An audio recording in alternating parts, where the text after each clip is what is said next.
আসসালামু আলাইকুম। আজকে আমরা কথা বলবো এলজি নন ফ্রস্ট ফ্রিজ নিয়ে। এটি এলজির 260 লিটারের ফ্রিজ। এটির নিচে নর্মাল পার্ট এবং উপরে ডিপ পার্ট। এটিতে আপনার 36% এনার্জি সেভিং এবং স্মার্ট ইনভার্টার টেকনোলজি ব্যবহার করা হয়েছে। এটি আপনার ডিপ পার্ট এবং সাথে আপনার এটার চাবি এবং আইস বার দেওয়া আছে। এটি আপনার খাবার যেটাই রাখবেন না কেন শুধু খাবারটাই বড় পাবে, পাশে আইসটা জমে না নন ফ্রস্ট হওয়ার কারণে।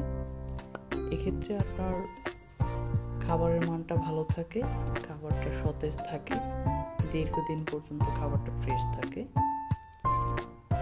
নিচে নর্মাল পার্টে ডোর কুলিং সিস্টেম আছে এবং আপনার ফ্রেশ জোন একটা বক্স আছে, সেখানে আপনি ফলমূল শাকসবজি রাখতে পারবেন।